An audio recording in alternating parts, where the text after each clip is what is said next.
So on this week's episode of Be More Super, the podcast, we're continuing my love for this show, Superman and Lois, and this guest is just absolutely awesome. I can remember back in the day watching Congo, one of my favourite films growing up, and now is General Sam Lane in Superman and Lois. It's a wonderful Dylan Walsh. Dylan, welcome to the show, sir.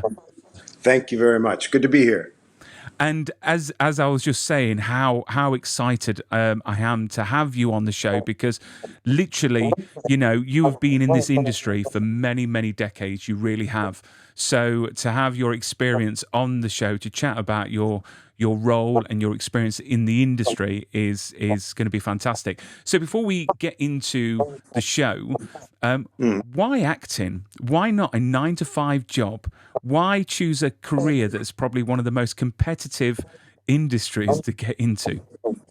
I was a pretty shy kid, and we moved around a lot, lived all over the world. I remember I was 5 years old. I was living in India, and I hadn't really seen television or movies. We'd just been away. And a movie came. It was actually Chitty Chitty Bang Bang with Dick Van Dyke. It came to the the Navy base that was nearby where we were in India. And my dad said, "Come on, we're going to a movie."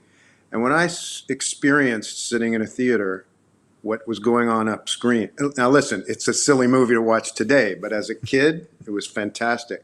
And I knew that's what I wanted to do. I wanted to be up there with them.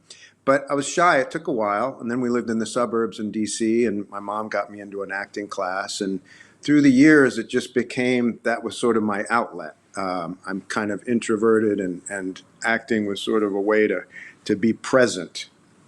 I mean, you often find a lot of shy people go into performing arts, go into the acting, because when you're on stage, you're someone else. So you can sort of escape that self of of being you, and obviously being someone else on stage, which is awesome. I mean, when starting out in the industry, did you have a plan in place of what you wanted to achieve and the sort of projects you wanted to work on? Well, I came to New York. I'd already done a certain amount of theater in college, which doesn't count, but also summer repertory, and I'd actually done a couple of plays in Washington, D.C. I felt like I was coming to New York totally set. I was going to slip right into the theater community, and it just didn't happen. I was waiting tables, auditioning. It wasn't happening. But when I'd get an audition for film or television, I'd get along a little further and finally started working. You just follow your leads. I came there, my heroes were Robert De Niro, Duvall, Meryl Streep, people like that. But when you're in New York trying to be an actor, that's all just a little removed, right? Just any kind of work. So like a J.C. Penney commercial was the first thing I did in New York. And you'll just take whatever, you're happy to just be working, get out of the restaurant for a while.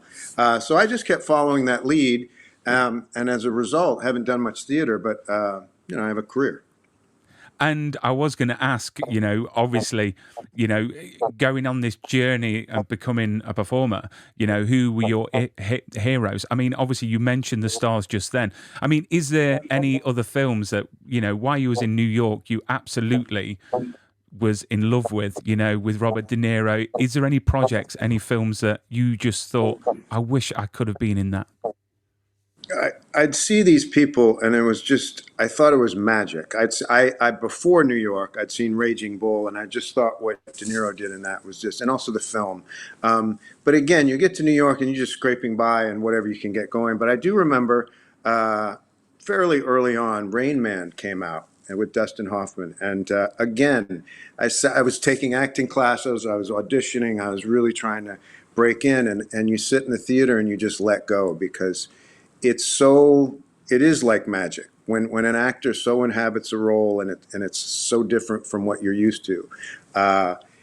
It's just, and it was really inspiring that what he was able to do physically and just able to do that role. I mean, that guy's a chameleon. He could do anything that he wanted. Dustin Hoffman, from Rain Man to Hook to the Graduate. He's just amazing. I mean, what has been your biggest obstacles, that you faced during this journey to where you are now? Because we all see these actors on screen and we don't understand that how much of a journey they've taken to get to that moment. I mean, how hard is the industry, and what's the biggest obstacle you faced? Well, there's particularly now, there's a sense that you have to stand out. And now you have social media, you have a lot of different platforms. And so younger people will make a point of making themselves, telegraphing themselves, getting it out there, right? Back in my day, just to sound like an old man, you didn't have that. You had to somehow be fascinating and interesting, and it becomes an obstacle because all you're trying to do is act. You just want to play a role, and you're hoping that role will get you some attention, and it does, but it went a lot slower back then. Nobody Mm. was interested, or they might be interested, but there's no platform to check out Dylan Walsh. And so, in a way, it was kind of old-fashioned, and it was sort of elegant in that way. But like I did a movie with Paul Newman, and once upon a time, just playing his son would have been this big deal. And in the industry, it was. But, it did well, but it wasn't a blockbuster hit.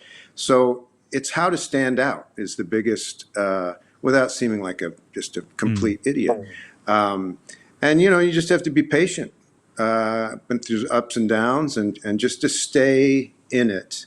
I did a lot of films overseas that nobody saw, just to stay in the game. I mean, would you say it was easier back then than it is now to succeed? Because with the amount of content now, the amount of shows, like we're drowning in Hmm. content, we really are. So how challenging is it now for actors to make it compared to say 20 years ago? I think you're right. I think it is harder now, but it's also harder for people like me who've been around a long time. But it doesn't matter. You're competing with a million other guys who have been around a long time. I think that's true. I know when I started. I recently watched that Brooke Shields documentary, and it was really interesting because it pointed out that when Brooke Shields hit it big, right? This is back in like 80s, 90s. There weren't so many things, so many projects, so many things to see on TV or in the movie theater. So if you were a star, you were a superstar, right? Mm. Everyone tuned in to a less amount of stars. And so, and you see it in that documentary, what happened to her. That didn't happen to me, but riding my journey definitely as I've gotten into the last 10, even 20 years. Um, it is hard. There's so much out there. Mm. And we're all sitting around, all the guys in their 50s who I've been competing against all these years. We're all sitting around trying to get that one role. You know what? I've just got an image now of all those actors around 50 round a table like the Goodfellas, just drinking Yes. their coffees, having that conversation. Yeah. But the way I see the industry now, it's a bit like the stock market, isn't it? It's sort of like these actors, you know, it's sort. I don't know. I think the way that they promote stuff now, I just think is very unfair on the talent that's actually out there. I think that you've got to be in the right place at the right time, and if the industry likes you, you're going to go a long way. I mean, is that the case still, or is it just on talent? At the moment. Now it's really a combination of things. It's how you handle your moment. Mm, Look at something like White Lotus. You only get one season probably, mm, right? That the actor does. So if you're on White Lotus, you get your publicist and you pay them a lot of money because this is your chance, and you really use it to get out there. Of course, that's always been the case, but now more than ever, you've got to mm. ride that and create that wave and that momentum. I mean, you've had so many great roles and so many great projects that you've worked on. I mean, how do you choose your roles? I mean, what does that role have to have for you to actually get excited about it? Well, I still remember reading the script for Nip Tuck, the pilot, and I was going through a little dip in my career at that time. I'd done some things, and I was still looking for that big moment. And when I read that script, first of all, the character, two things, it just jumped out at me. It had such range, right? He's one way, but then Ryan was smart to kind of give you some twists. And just when you think he's the good guy, Sean McNamara was not the good guy. He's the guy cleaning up after they've disposed of a body. So what I like when I see something like that is just the range. Does this guy have dimension? Um, and of course, the other thing that I felt when I read that was no one should play this part but me. And I'm a humble person, I'm a humble actor. But every once in a while you read something and you think, nope, this should be me. This should be me, and I'm going to go get it. And it's an awesome series, and I've got to say, with that series, you see so many actors now that that starred in it. I mean, I was chatting to Katie Sackhoff the other night, and she was in it as well. And it's Yep. like literally one of these shows that literally everyone's been in. It's like Texas Ranger show, Walker Texas Ranger. Like everyone's been in it, which is awesome. Well, I So think that was Ryan's greatest asset is that he could sit with a famous actor and talk them into doing the show because he would say, "I'm going to write something for you that you're going to love." And he did. He gave people, I mean, even like Rosie O'Donnell, he wrote a great part for her. If Joan Rivers was coming to the show, he wrote a great part for her. So they all came to the show. It wasn't money. It was actors who were getting a chance to sink their teeth into something. And that's, Ryan is amazing about that. I mean, how was that journey for you working on that show? Because obviously the popularity of it was enormous, and you were going on shows like I think it was Conan O'Brien, and literally you were doing the rounds. I mean, what was that experience like for you, getting that sort of level of fame where literally everyone around the world knew your face? Well, it was exciting, and to be honest, I was old enough to know better. I mean, I'd been in the business a long time. I was in my 40s, but it put me back into being a kid all over again. You kind of lose your way a little bit. I mean, Julian McMahon and I would look at each other like, "Is this actually happening?" I remember early on in the show, we were promoting it in Chicago, and we went to a baseball game at Wrigley Field, and after a while, we noticed that there was a chant happening sort of behind us. Some people had seen we were there, and we're sitting next to each other, so it's like the Nip Tuck boys. And they were chanting Nip Tuck, and it was so bizarre, and it was ridiculous. And yet we looked at each other like, wow, I mean, people are seeing this show. Ratings, the numbers, the metrics are hard to tell by, but when you go to a baseball game and they start chanting, they're watching the show. That is awesome. And I wanted to just quickly, before we go on to Superman and Lois, just quickly talk about Congo, because I remember in 1995 when this came out, I absolutely loved it. I really did. And I can remember my dad, he bought his first ever surround sound system. And the first DVD that we bought, because of the surround sound system, was Congo. Ah. And I can remember the scene when you're in the mines and he lights the flare and the sound around the room. It was just amazing. I mean, what memories have you got working on that film? Because I rewatched it recently and it still holds up in my mind. I do really like that movie. Well, it was meant to be a fun movie. I think that for me, my memories are Laura Linney and I standing around, and so much of the work you have to, I mean, this is true a lot of times for actors, but there weren't real gorillas on the other side. You know, when I'm acting, how afraid I am that a silverback is charging me. There's nothing there, and the Amy, the gorilla that I'm working with, is a person in a suit who has to stop every 30 seconds to get a hairdryer to breathe. It's all that stuff that I remember because it was so hard to stay in the moment. But we had a lot of fun. We went to Costa Rica to get a lot of the jungle stuff for about a month, and that was fun. And it was a big, huge break for me, you know? And it was great, and the cast in it was phenomenal as well. I mean, Tim Curry is just a phenomenal actor, and he's so captivating to watch in anything that he does. I mean, what was he like to work with, and have you got any funny stories? He was a sweetheart, first of all. He would invite a few of us over to his house. At that point, it was in Los Feliz, and make us breakfast. And so he was a very sweet person, which was put us all at ease because we all kind of idolized him. He'd had such an interesting, eclectic career up until then, and and he was so easy to be around. Very funny person who can make you laugh whenever he wants to. And some of the drudgery of the show, as I said, we'd be sitting around for long periods of time in not very pleasant places, maybe in the rain in Costa Rica, or that mine, by the way, every day when you went home from work, you would blow your nose and all that sort of gold sand would come out. Things like that. He just had a sense of humor, and he was the veteran for all of us. And he was just a great person to have aboard. That's awesome. So let's talk about Superman and Lois, because we're in the third season now. I watched last night's episode. This show, I've got to say, when they announced it, I got so excited because I'm a massive Superman fan from the original with Christopher Reeve. That is where my love first came, from the original movies.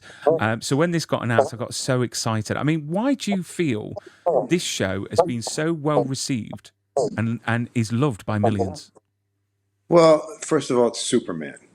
So we can't take credit for that. But it's easy also to mess up Superman. I think that some of the choices made by the director of the pilot and the second episode set the tone visually for the show. But also he worked with all of us about what sort of style this was going to be. His name's Lee Krieger, great, great director.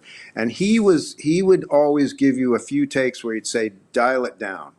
Let it be real. You don't have to act superhero type, big reactions. Just let it be real for you, and it can be small. Don't be afraid of that. This is such a huge, a huge license to give to an actor, because you do come into it thinking, okay, explosions, Superman, the music and everything. And he tried to tone that down. He said, this is going to be more about family. This is going to be a Superman you haven't seen before. And we kind of all just followed that lead, and he persuaded us. I mean, that's the big thing. He made a great pilot, and we were on board. And I think the rest of the show, that essence still kind of lingers. I mean, what was it about General Sam Lane that really attracted you to the role that you thought, do you know what, I need this role? Well, as I said earlier, I like to see the range, and this guy has range. This is a 4-star general who is used to having people underneath him who he orders around. And then he's got a daughter who who can dress him down in an instant. He socially is a very awkward person, and just like a fish out of water. And so it's the two ends of that spectrum that he can kind of live in, where he walks in his fatigues and everyone has to kind of the C parts for him, his soldiers. And then Lois will enter this situation, and she'll say a few things, and he's as I said, dressed down. I liked that aspect about it. There was what he was doing professionally, working with Superman, who he considers is really just one of his weapons that he can use in the military. And then there was this whole family side, the trying to make up ground with Lois. Also with Lucy, which we got into in season 2.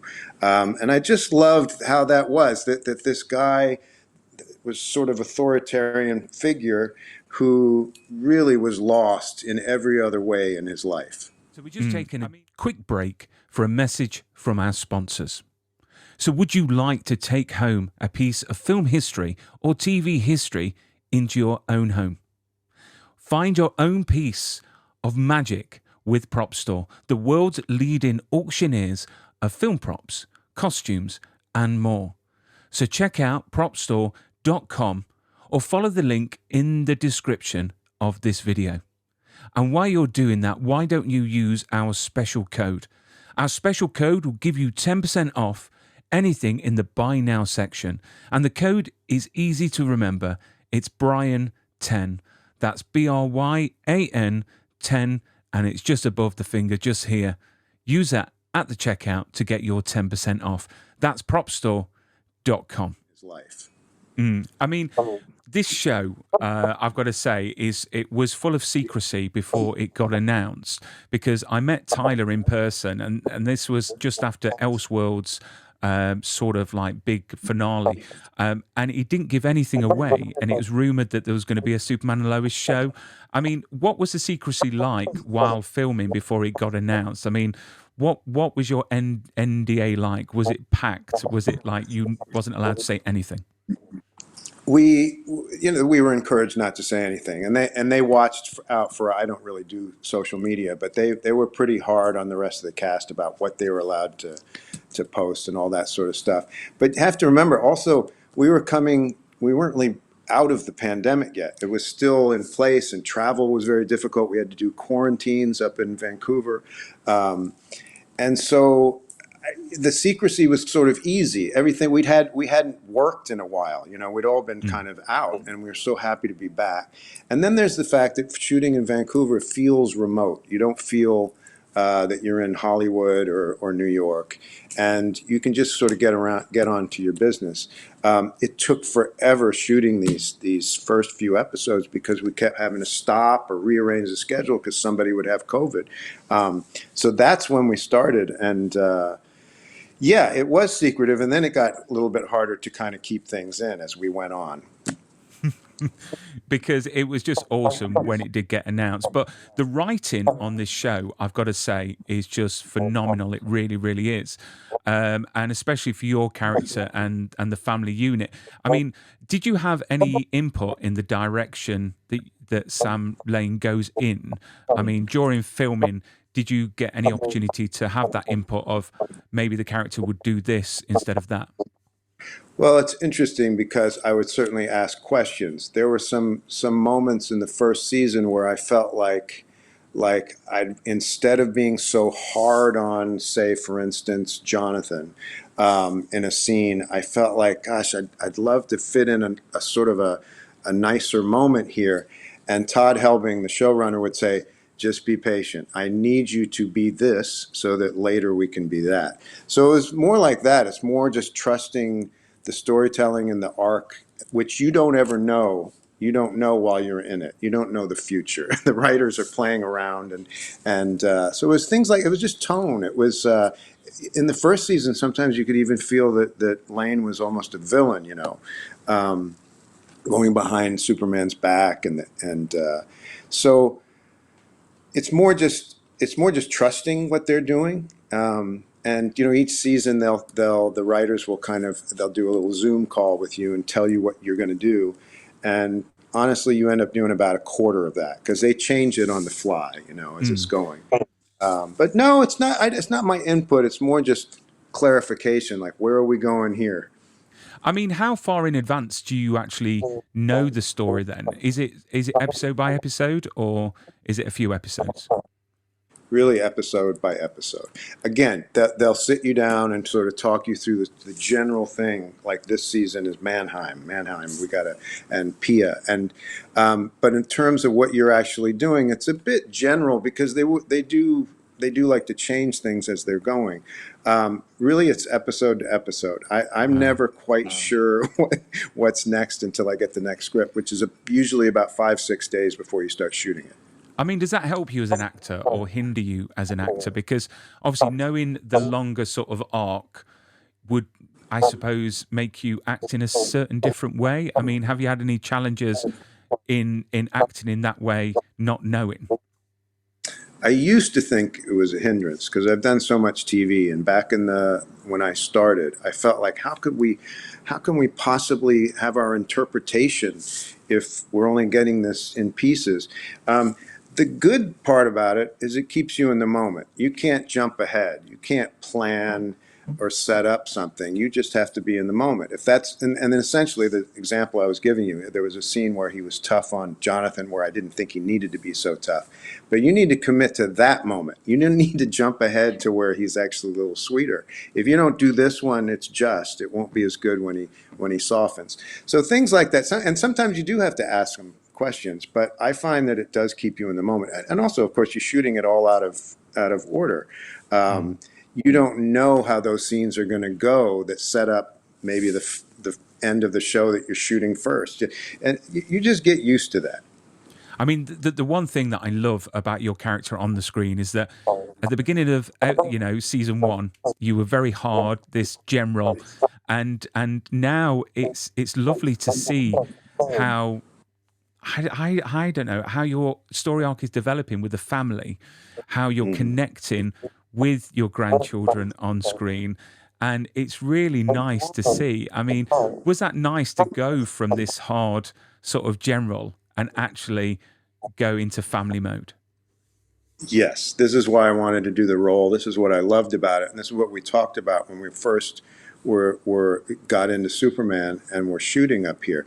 Uh, we had to set it up first. This first season, we had to show this guy his whole life is the defense of the planet, basically, which is a huge responsibility.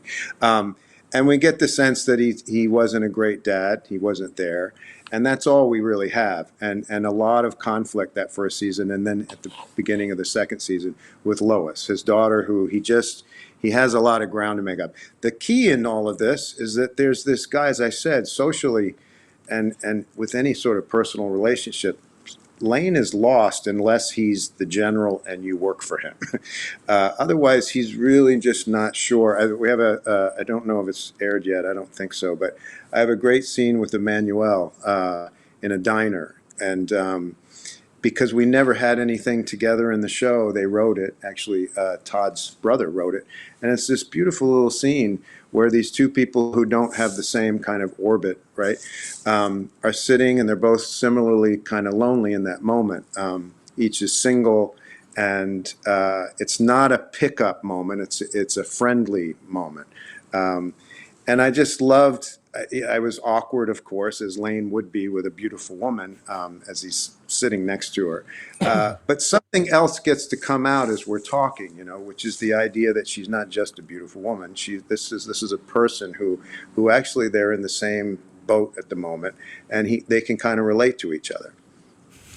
Just as long as she wasn't on the app that Jordan gives you in that season on your phone. I love that scene. I really did. I just really did. So this season, I've got to say, this show is like literally a superhero show with real world issues. And this season, Lois is tackling cancer, which I think everyone has had a connection with some way or form. So it's quite a difficult storyline to actually, see on screen. It's one of those things that it's not nice, but I think that we need to see that on screen because I think it will help a lot of people address things and help a lot of people as well. I mean, for you as a father of Lois Lane on the screen, I mean, how challenging was it to play that character? Because it's quite a real subject to tackle. Yeah, that first of all, I really applaud the writers for taking that risk, and it is a risk. You're throwing cancer into Superman, but it does sort of hit right in the wheelhouse of our version of Superman. And what's tragic about it, which is tragic for anybody in the real world, no Superman can help you with cancer. So I think with Lane, I think he goes through things that you would imagine, some denial, and then he has to accept it. I think he's really thrown, and a lot of it gets internalized as we go forward. There are scenes where he's coming into the hospital and just trying to make sure everything's going well, and he's obsessed with them just doing the doctors doing the right thing, to the point where he's sort of inappropriate. He's pointing out different things that they should be watching for, and that's where you see that Lane is really struggling with it.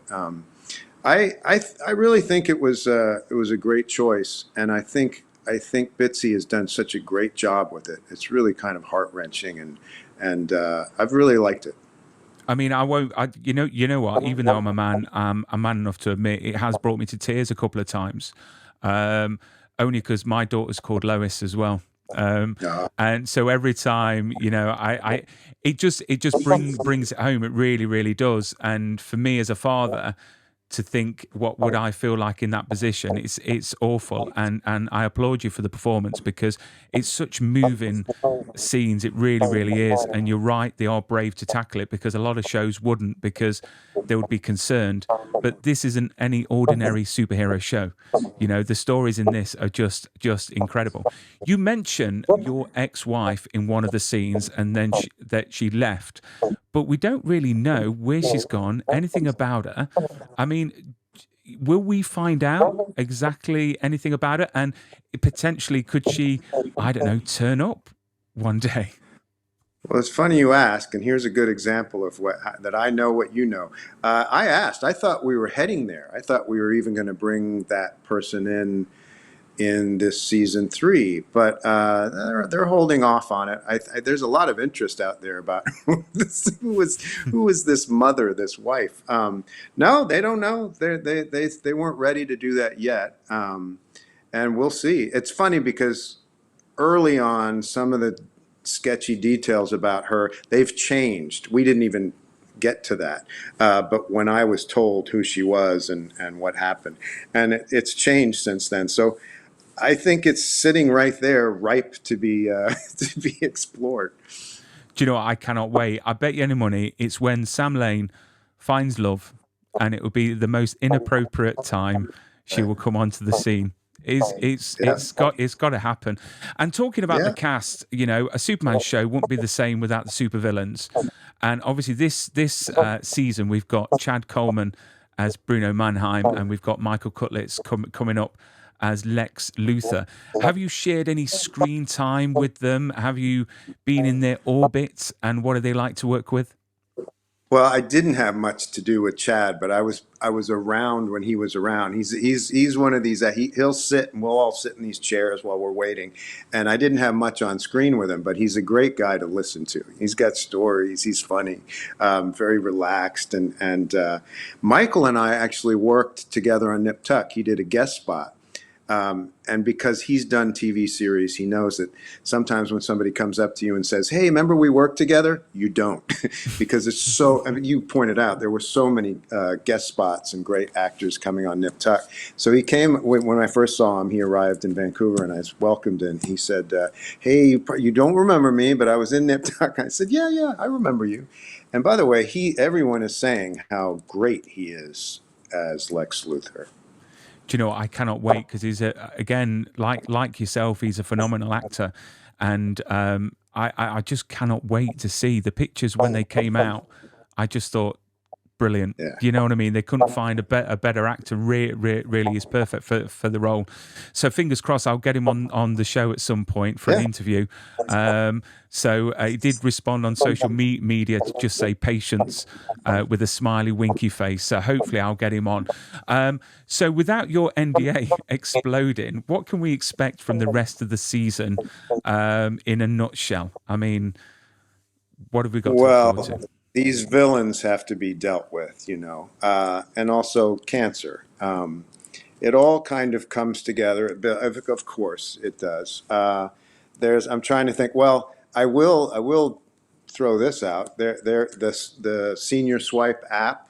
There is a date that happens that Sam goes on a date with someone, and I don't want to ruin it, but I will say it just leads to bad things. um, it's to really bad things. But again, it's perfect because it's his personal side, which is he doesn't have the same instincts and he doesn't see it coming, and the general is outwitted there. So it's a great conclusion to this season. And again, real world problems because nothing good comes from dating apps. So That's right. I look forward to seeing that. So the fans are eagerly awaiting the announcement for season 4. Do we know anything? Has it been announced? Because obviously, when James Gunn took over the DC world, everything was up in the air. And I've got to say, Superman and Lois needs to continue. I mean, any news from your side of things? Well, you're right. James Gunn said just a few things about it that sounded positive. I think right now what's complicating any sort of announcement is the strike that's about to happen with the writers, which is going to put them on a kind of a, we don't know, but I'm assuming there's going to be a strike, and we don't know how long that is, and that complicates any sort of announcement. I'm with you. I think the show never did anything wrong. It's done well. We've made a great show, and it should go longer. It really should. And whether it ends up on the CW in the States or somewhere else, I would think there's a place for it. And it's awesome. And I don't know if I've ever seen you ever at conventions. I mean, do you do conventions? Do you meet the fans? Or is that something that doesn't really interest you because you just like the acting? I just like the acting. I would have done them. It ended up being really just that core of Superman, which is that family.